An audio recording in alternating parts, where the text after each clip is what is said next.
Oi, eu sou Indalécia Campos Freire. Eu trabalhei com educação pública em Paraty, no estado, no decorrer dos anos 90. Entrei em 90 e em 2000 eu tive que abandonar a educação por questões de sobrevivência. Não dava para eu sobreviver com os salários que a gente ganhava. E no decorrer de todos esses anos, as escolas públicas, tanto CIEP quanto Sembra, não me lembro se Álvaro Alberto, mas acho que também Álvaro Alberto, a Montenegro em Praia Brava, eram direções eleitas pela comunidade escolar, alunos, pais, professoras e professores. Então, era um pouco diferente, né? Porque as direções eram direções que apoiavam, de uma maneira geral, apoiavam as greves que a gente fazia, porque elas estavam dentro, eram pessoas da nossa confiança, escolhidas.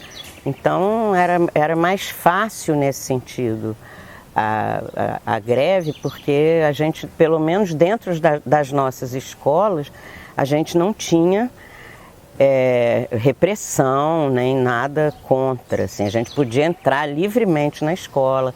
As assembleias eram feitas dentro das salas de aula, muitas vezes no auditório. Então, isso aí faz uma diferença. A gente levava muita porrada na rua, quando ia para o Rio fazer as assembleias e passeatas, aí sim, rolava porrada, mas dentro das escolas a gente tinha livre acesso para fazer reuniões com os pais, com os alunos, explicar tudo. Naquele tempo, os alunos nem participavam muito das greves, assim, não se movimentavam no sentido de dar apoio, assim, era muito raro aluno participar. Mas tinha essa questão de que a gente era um grupo e todo mundo fazia parte desse grupo. Claro que nem todos os professores atuavam nas greves, alguns não aderiam e ficavam dando aula, continuavam dando aula, mas a gente não tinha essa repressão que aparentemente está rolando hoje, né? Sou Flora Maria Salles França Pinto. E sou professora de História, de ensino médio. Comecei a trabalhar ainda quando estava no primeiro ano da faculdade, porque eu vim para Paraty e comecei a morar aqui. Eu já fazia faculdade lá em São Paulo de História e gostava muito de dar aula. E eu acabei pegando uma autorização assim para lecionar inglês e para dar aula de História, porque havia carência. E logo teve um concurso em 82 que eu já fiz. E eu não tinha acabado ainda a faculdade, mas eu passei no concurso e logo depois eu acabei. Então eu trabalho desde 78, na verdade, no estado, no Sembra, e tenho bastante orgulho assim da minha caminhada como professora, apesar de todos os altos e baixos. A primeira vez que a gente fez greve, se não me engano, ainda foi no governo do Brizola, mas tinha uma interlocução, ainda havia participação em assembleias. O CEP, que era o nosso sindicato, ainda tinha uma caminhada, vamos dizer, um pouco mais contundente e talvez mais importante do que talvez tenha se perdido. Agora tem vários sindicatos, eu não sei bem como funciona hoje em dia. De qualquer forma, trabalhar na educação sempre é um pouco de desafio, né? Na escola pública principalmente. Por um lado a gente se sente desvalorizada, assim, não consigo me sentir muito desvalorizada não, porque assim, todo mundo reconhece a importância, os teus alunos, o trabalho que você realiza é uma coisa que você guarda para você o resto da vida. Então, se você fez aquilo com uma fé, com uma crença de que aquilo faz diferença. Quando a gente foi diretora da escola, que a gente passou por alguma situação de greve, era talvez uma situação bem diferente de hoje em dia, até politicamente falando, né? Que hoje, nesses tempos bicudos, as coisas são um pouco mais mal entendidas, né?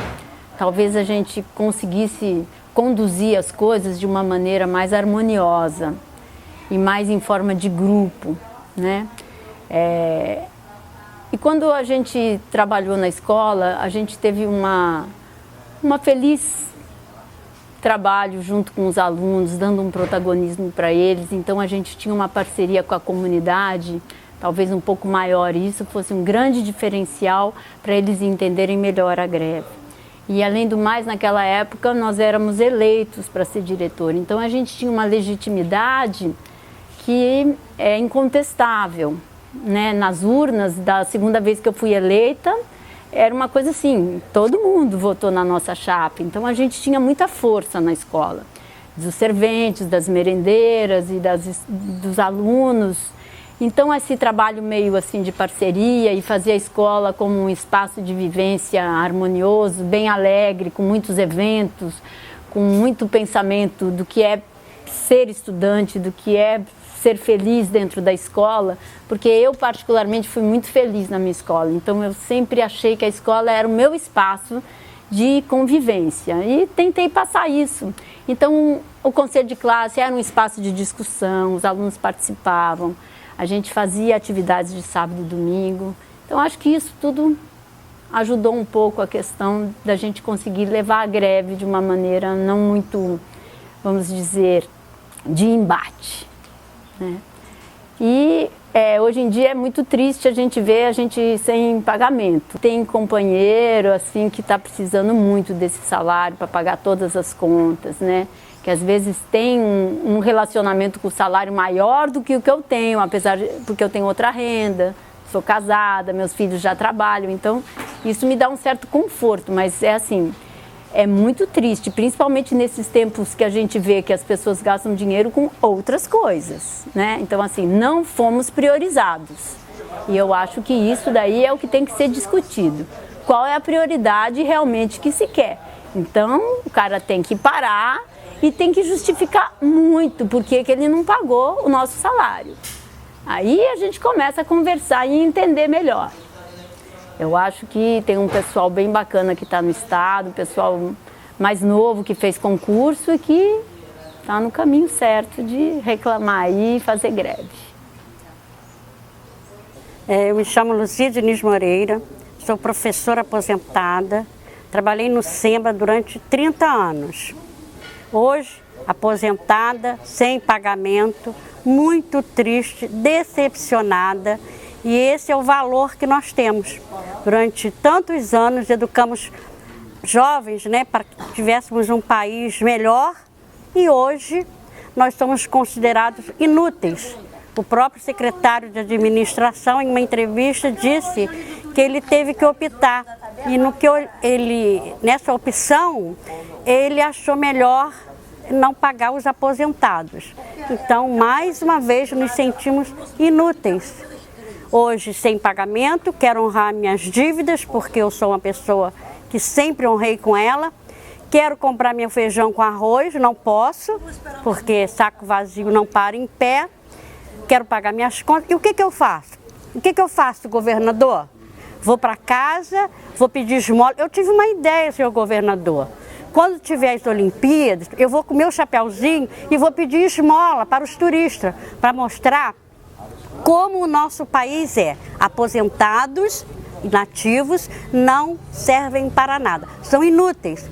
Aliás, eu acho que quando nós aposentamos, eles deveriam nos dar o atestado de óbito em branco, porque assim seria mais fácil, porque o que eles querem é que nós morremos de fome.